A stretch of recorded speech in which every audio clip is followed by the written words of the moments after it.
Station પર લાગેલા CCTV છેલ્લા 4 વર્ષથી બંધ હાલતમાં હોવાથી લોકોની સુરક્ષા સામે સવાલો થયા છે। ટેકનોલોજીના સમયમાં સુરક્ષા માટે ખૂબ જ જરૂરી એવા સીસીટીવી કેમેરા નાની દુકાનોમાં પણ લાગેલા જોવા મળે છે। ત્યારે આશ્ચર્યની વાત તો એ છે કે પોરબંદરના રેલવે સ્ટેશન ખાતે અંદાજે છેલ્લા 4 વર્ષથી વધુથી સમયથી સીસીટીવી કેમેરા માત્ર શોભાના ગાંઠિયા સમાન બન્યા છે। પાડોશી દેશ પાકિસ્તાન દરિયાઈ માર્ગથી ખૂબ જ નજીક હોવાથી પોરબંદર શહેરની સુરક્ષા વ્યવસ્થા ખૂબ જ મહત્વની બની જાય છે।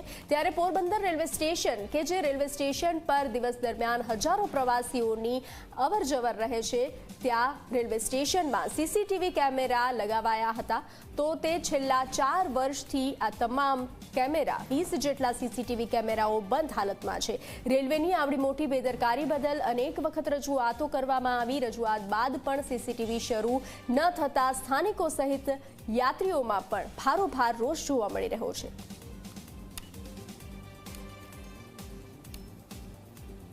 સિક્યુરિટી હોય એવું લાગતું જ નથી અને પરપ્રાંતીય ટ્રેનો પણ ઘણી બધી આવે છે, જેના પણ પેસેન્જરો છે એ અહીંયા મોડર્ન રેલવે સ્ટેશન હોવા છતાં અહીંયા ગમે ત્યાં આટા મારે, ગમે ત્યાં માણસ વહી જાય આવી જાય, કઈ કોઈ આ ધ્યાન રાખવા વાળું નથી। આ ઉપરાંત આ સંવેદનશીલ એરિયા છે, જેને કારણે અહીં કોઈ પણ બનાવ બને તો માણસ છે એ ટ્રેન મારફત વયો જાય કે અહીંયા દરિયા કિનારો આવેલો છે।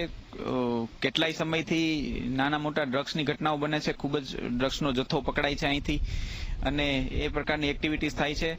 મચ્છીનું કેન્દ્ર હોવાથી અહીંયા ખૂબ મચ્છીને લગતા માલની અને બીજા કેઝ્યુઅલ માલ્સની પણ અવરજવર થાય છે અને હજારો લોકો રેલવે સાથે જોડાયેલા છે અને રેલવેમાં મુસાફરીને બધું કરતા હોય છે।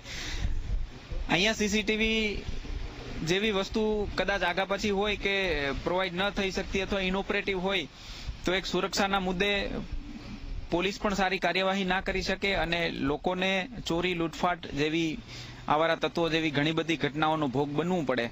માટે આમાં કેમેરાનો જેને કોન્ટ્રાક્ટ લીધો છે એમને પણ વિનંતી છે કે એ ઘટતું કરે અને એના સ્ટેશન ઇન્ચાર્જને પણ વિનંતી છે કે એમાં ઘટતું કરે, જેથી કરી અને સુરક્ષામાં કોઈ કચાશ ના રહી જાય।